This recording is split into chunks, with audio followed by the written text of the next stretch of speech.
Today I am with Representative Alex Joers of Madison, Wisconsin, and we're going to be talking about all things veterans related and about Governor Evert's state budget. So thank you for being on the show, Alex. Let's get started. Absolutely. So can you share a little bit about your background and what led you to advocate for housing and policy and different things in Wisconsin, kind of how you got started?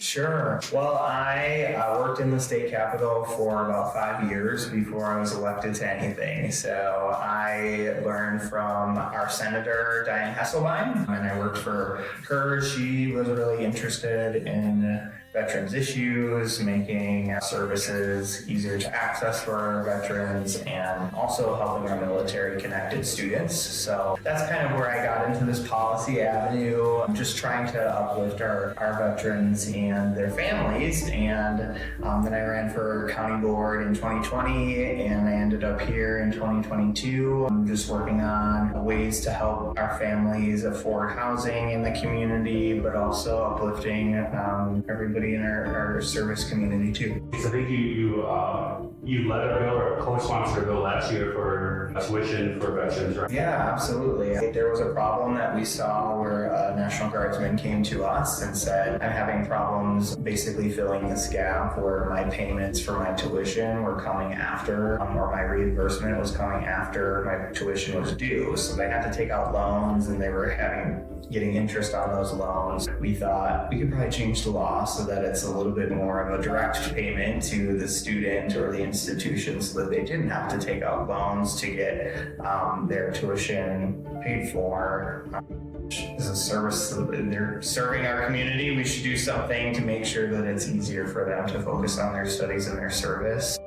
It was a bipartisan bill. As you know, we worked hard to pass it through this legislature. It is now law today, so that's one down and many more to go. Yeah, no, that's a huge benefit.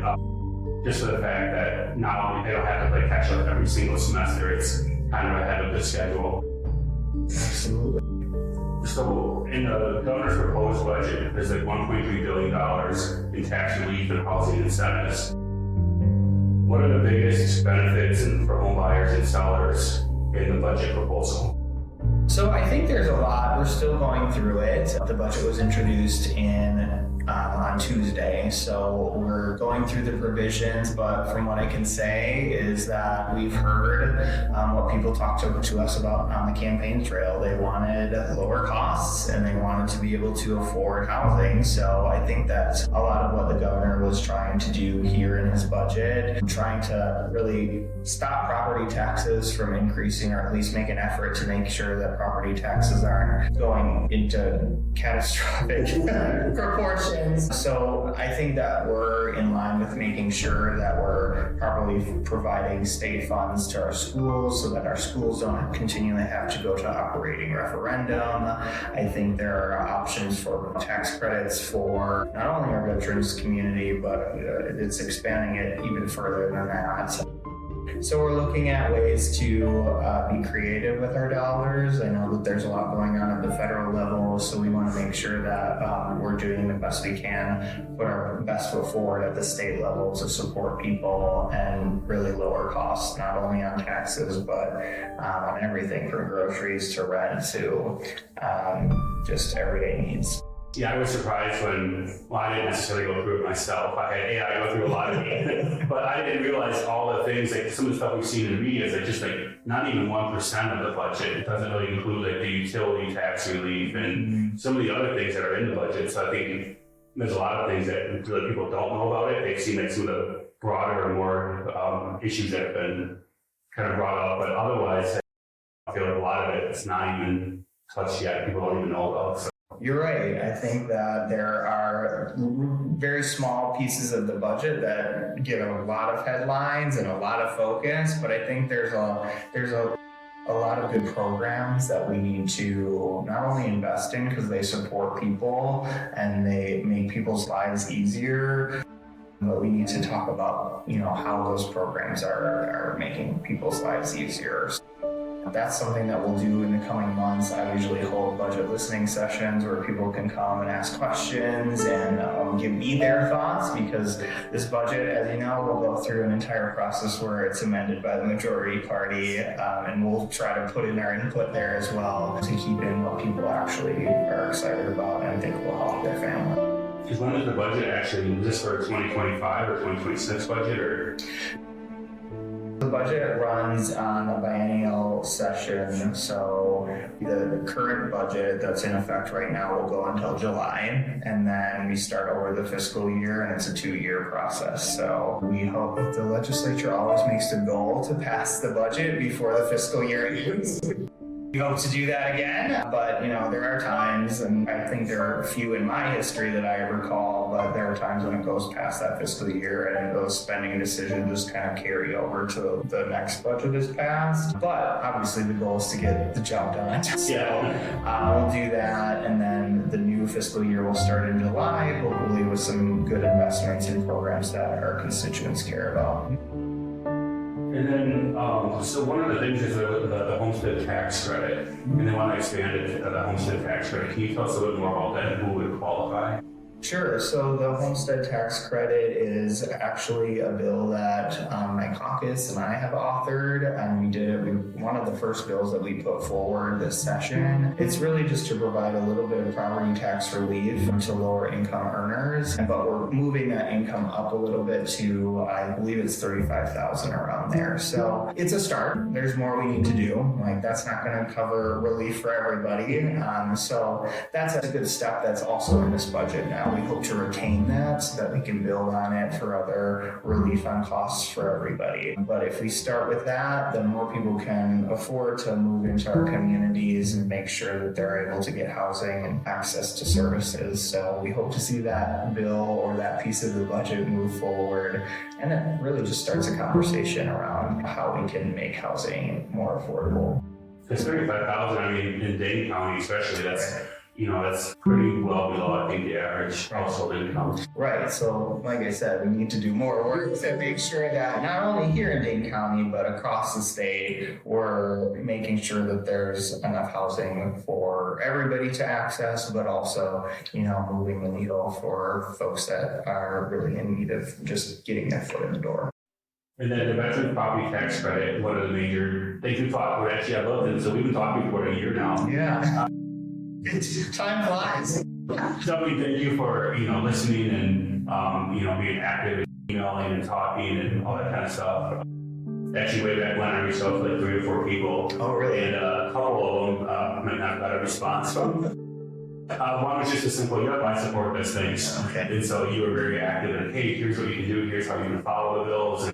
And so I was like, this is, nice that, you and your office took time to say, hey, here's what you can do, here's how to track it. So that was pretty cool that you guys have done that. And I'll say, that is something that I feel like a lot of people in my role need to do better at, is giving you a next step, figuring out how our constituents can engage with the process. When we talked the first time, that bill was introduced, and it got pretty far along the process, but it got hung up a little bit at the end. And I think it's just because sometimes the message gets lost, or people lose interest and don't track it. I mean, you did a great job at tracking it, but we need everybody to be, pushing for these good pieces of legislation so that they make it all the way to the end of the finish line and get into law. So we'll keep trying with this one, and hopefully this session will make a little bit more headway and hopefully get it into law. Hopefully. So what are some of the changes in the veteran property tax bill that they have,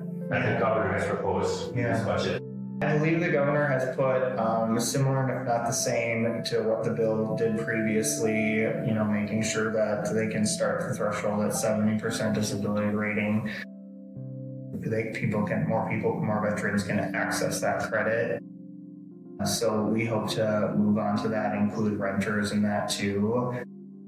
And, I think that the goal is to keep that provision in the budget, and if the majority party decides to take it out, we'll push for it in standalone legislation. That's how it came out last time. So we'll make sure to keep moving forward on that. And then I think that we've talked about making sure that this is not the end of the conversation. Like, there's more work to be done to ensure that our service members are able to get the benefits and access the credits that they need, because oftentimes, like, a lot of this is complicated and it's not always the easiest thing to access these credits or these benefits that you're rightly deserved to. So that's part of the conversation too. Bringing more people in and then making sure everybody knows. Nice. Yeah, I think the rental credit, I think, is a huge, I think for some of the median income or lower income veterans, that's what, I'm a big proponent of the tax credit for the property owners, but the rental side, almost in my opinion, means heavier. There's more of assistance, like paid assistance that they probably need more than maybe some others. So I think that was a good addition to the budget. Yeah, exactly. One of the other major things I saw in the budget, I didn't even know was in there, like I said, was the relief on the taxes for energy systems and stuff like that. So can you tell us a little bit more about what that means in the budget? Yeah, I was excited to see this provision too. I think this goes back to what the governor is trying to do, and what I agree with is making sure we're actually lowering costs for people and doing it in every way from energy to everyday needs. So I know that if this provision was to pass, it would save Wisconsinites about 49 million in the first fiscal year and 105 in the second fiscal year. So that's a big savings, especially when we're looking at, at the federal level, potentially policies that are being put into place that might raise energy rates. So we're really looking to see what we can do as a state to make sure that we're stabilizing folks and making sure that they can, afford to live in not only this community, but across the state. So I hope to see that move forward, but I think there's definitely conversations around that we can continue to have, just making sure that people can afford to pay their heat, their electricity. There are programs that are in existence right now with assistance for those things, but let's see if we can, as many people as we can with this proposal. It's like you said, the homestead credit, and you said we start to add a few other things. How do we make more of a larger impact on the families and people in Wisconsin? Exactly. In terms of housing affordability and supply issues and all that stuff, Dane County and just across the state of Wisconsin, housing is very limited. Wisconsin's workforce housing credits will help with some new construction and affordable housing development, possibly, do you think, or?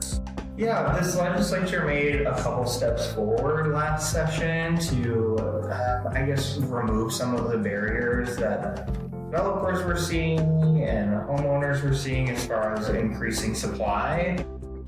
I think that we have to do a little bit of work this session to remove a few more barriers or edit a few more things so that more communities have access to that capital or those credits. So I'm going to be part of those conversations. I already started with a couple of my colleagues on the majority side, just talking through how we can make this money a little bit more accessible to folks that are wanting to help increase the supply of housing across the state. So one issue that I'm interested in is there's policy to use TIF districts and extend those to be able to move more workforce housing and build more affordable housing for people in our communities. And that's something that I'm hoping to look at extending, or at least produce legislation that would do that. This. I think that it's about one of the big parts of the problem is there's not enough supply, or there's not enough housing for folks. We hope to push that forward a little bit. It's a tricky puzzle to put together, as you know. But I'm part of this, hoping to move the solution forward at the state level. So I saw some statistic a while ago that we were short like 3,000 housing units or something, but then we had 15,000 more people coming to the state. It's just, the problem's already there, and then you start adding more and more people, and it's just kind of expands from there. Especially here in Dane County, our county is like, everybody wants to live here, and that's great, but we're really growing, and we need to keep pace with being able to, provide the supply of housing that people are looking for. So I hope people keep moving to Dane County, but we gotta keep it on somewhere.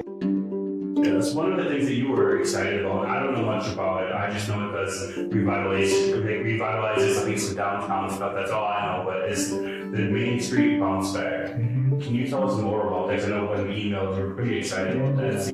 And I'm glad you picked this one out because it's a bill that had been in the governor's last budget, was taken out. I reintroduced it as standalone legislation. I got bipartisan support. Didn't make it all the way through the finish line, but I'm really pushing for it this time, or at least in some way to get funds available to small businesses to be able to start their business or expand their business into vacant commercial properties or vacant business properties. Really trying to take our main streets and make sure that they have the small businesses that create economic success, and really making sure we're focusing on the mom and pop shops and the small businesses that will really help bring not only tourism but interest into our community to be able to continue that economic growth. So that's a bill that I hope brings up real estate value and supports our community in revitalizing not only here in Dade County, but I think it even has a more dramatic effect across our state. Yes, I think that's a smart plan. And obviously, right, otherwise you wouldn't have done it. Yeah. But there's just a lot of downtown businesses, a lot of other buildings that are vacant, especially since COVID.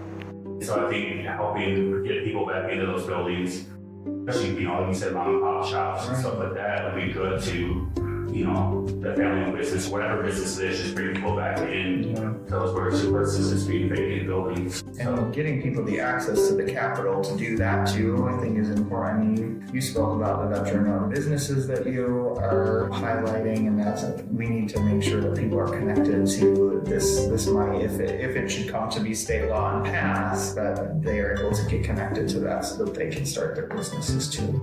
Exactly. So we went on to some of the veteran things, which you've been very supportive of. Many veterans that I work with struggles getting into housing and stuff like that. Just because right now it's a really competitive housing market. Are there any legislative efforts to kind of help veterans get into homes right now, or anything like that you know?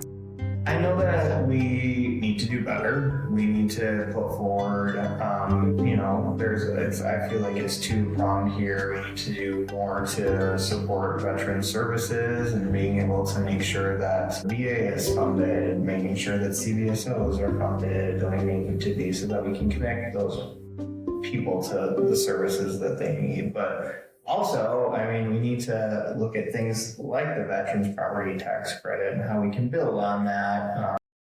I think that there are multiple, avenues that we need to look at and the ways that we can make this easier for veterans and military-connected families to access these resources, but then also expanding the resources, because as a state, I don't want to see any veterans that are homeless. I don't want to see anybody that's homeless. There are things that our state can do to push that a little bit further, push the envelope a little bit further on getting resources to people in an efficient manner. We're talking about efficiency all the time, but I think that there are things that I'll continue to look at and get feedback from my constituents that know the issues hopefully very well. One of the things that I didn't tell you about this yet, because I just went out this morning. So California actually, they incentivize sellers. They give the sellers a 2-year decrease in property tax credit if they accept the offer from a veteran. Interesting. Yeah, so that if a person's selling and they accept the veteran's offer, the next 2 years they'll get reduced property tax credit percentage. Send it my way. Hey, I know uniformity clause, like you brought up before. Yeah. So that would be a way to do a credit or something like that versus, offering, because we can't do the exemption or whatever we had. So that's actually good. In drafting legislation, oftentimes we look at what other states are doing first, because if that idea is already existing somewhere else and is working, it's easier for us to implement in Wisconsin. So that's good to hear. The next part is, so one of the things that we noticed in the budget, this is the question you already have, is that so in past budgets they've included money for homeless veterans,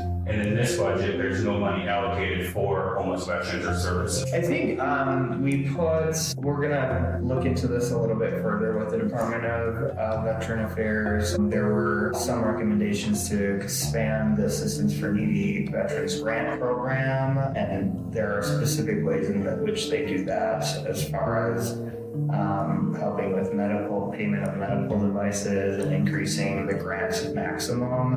So I can get that to you too. We're still working through, what. So, but look, I mean, we need to do a better job, as I said before, and we have a $4 billion surplus right now. There are many things that money could be doing that could specifically help these programs, to help veterans, to help our homeless population. And, that's something that I want to see some work done on this session, is just getting people together to make sure that this money isn't just sitting in Madison. And we do have a rainy day fund as well.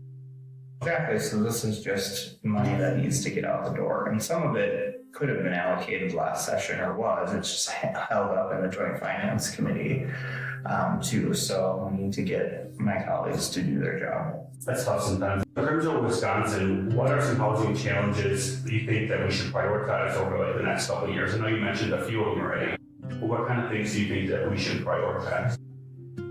There are already things happening at the county level to help build more affordable housing and provide funding to make sure that we're providing at least a little bit of rent relief for folks. That end of the scale, I hope to help the municipalities along with that at the state level. There are certain changes we can make to TIF, tax incremental financing, that can help with that. So really supporting our municipalities in doing that.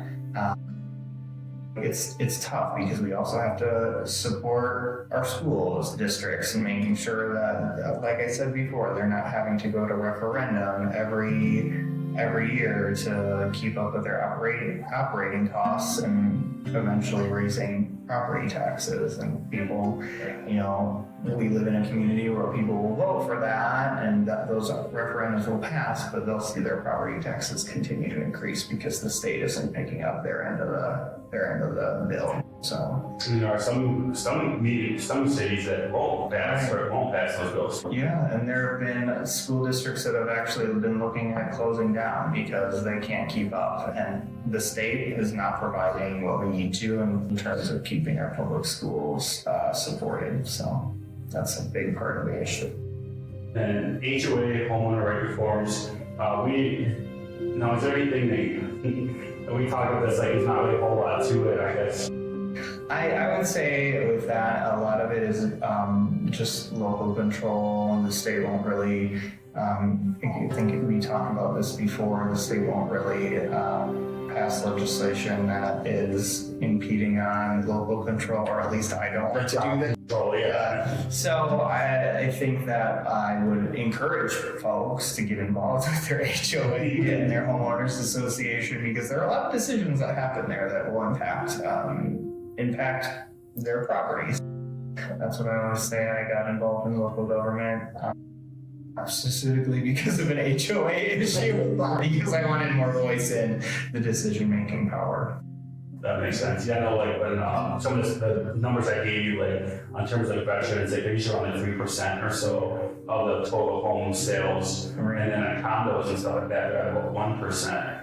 And a lot of condos are shifting to policies that don't allow rentals now. And part of the VA requirement is that it has to be able to be rented in case you deploy or presets, even if you're not even in the military anymore. Right. So you can get an exemption and stuff like that. The red tape and stuff like that. So that's just an example of that, I guess. Well, there you go. And we need to have more of those conversations.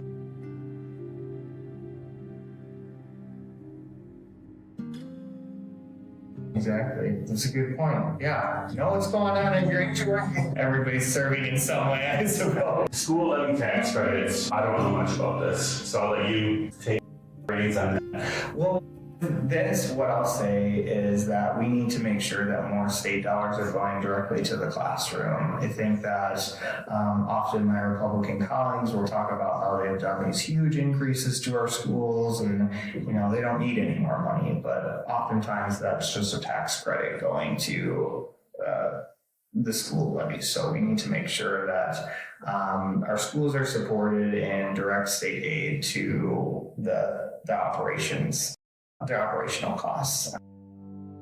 And, obviously we need to continue to look at how we can reduce property taxes, but part of that is making sure that our school districts don't have to go to referendum all the time. So state GPR going to our schools is something that we need to look at too.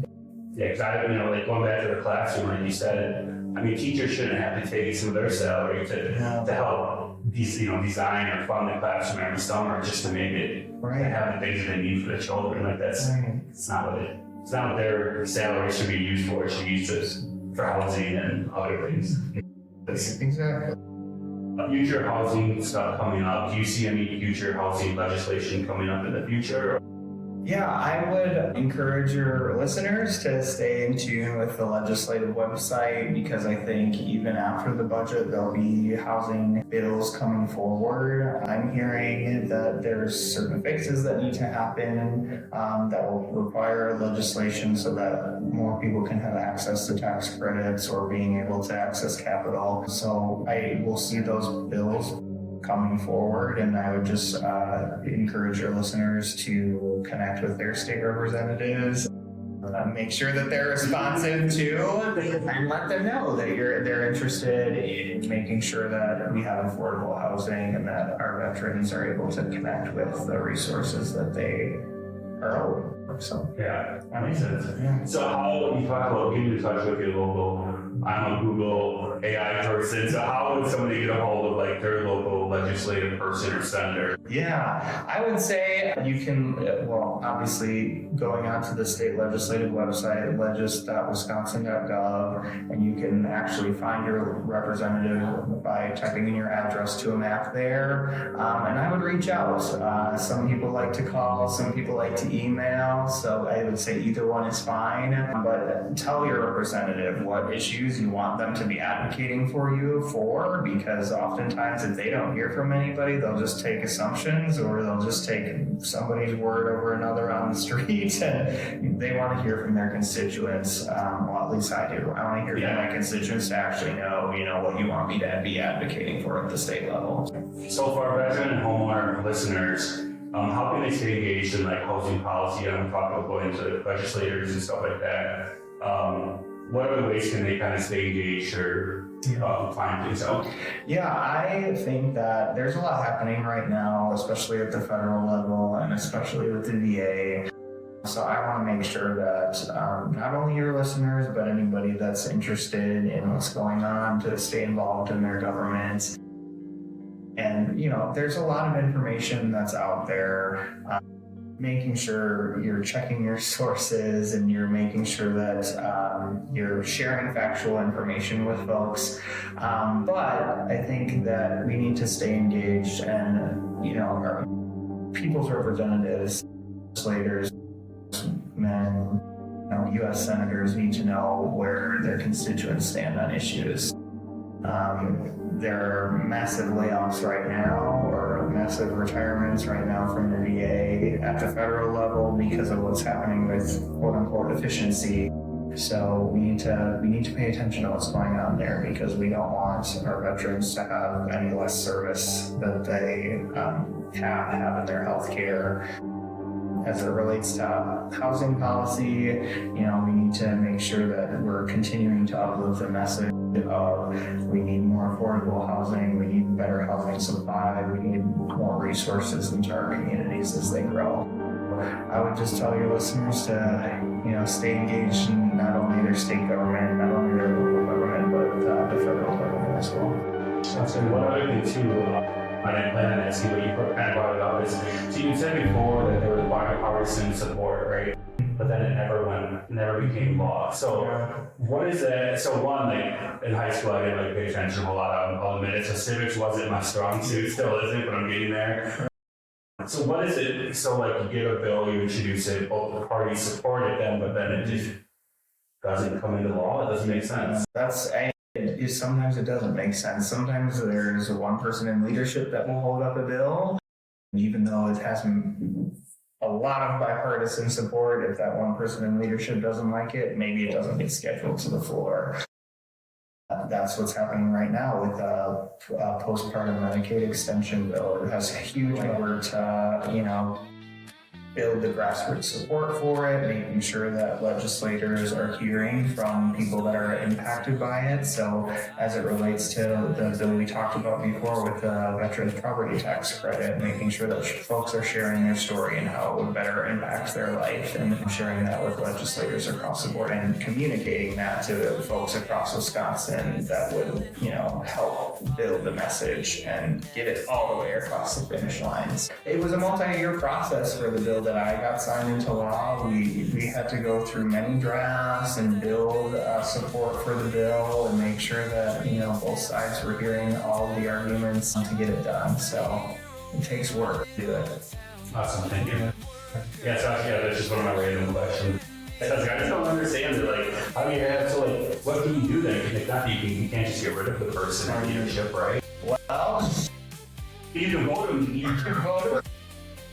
Is there a 3/4 majority or something to override the leader? Or there are legislatures that work in different ways. Our legislature is very much, if the leaders don't want to put it on the calendar, then it doesn't go on the calendar. So that's a caucus problem that they have that they'll need to figure out. I'm talking about majority parties. They have to tell their leader to do things if they have a majority in their caucus. So right now, as it relates to this tax credit and also the bill that I spoke about before with the postpartum Medicaid extension, we're all on the same boat here. It's just majority party caucus needs to talk to their leadership, and we'll keep pushing them to do that.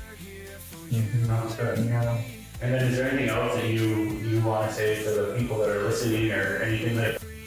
I really appreciate being on with you, John. You've been a great feedback for me, providing me ideas to think about, and I'm going to keep pushing to get more good policy done. Awesome. Well, thank you, sir. Appreciate your time. I know it's a busy day. You got a lot going on, and talking to me is a lot. No, you're an important constituent or something. Yes, you are. Well, yeah, I have more constituents coming in, so it's going to be good. Awesome. Well, thank you, sir. Appreciate your time. I feel like I have an audience right here. As always, thanks for tuning into the Veteran Realtor Podcast. I hope you guys enjoyed the show. If you haven't already, please like and subscribe to our channel so you can get more news and updates just like this. And leave a comment below of what you thought of the episode, and if there's any legislation you would like to see, or veteran bills or things you would like advocated for. Hope you guys have a great day, and see you guys all around.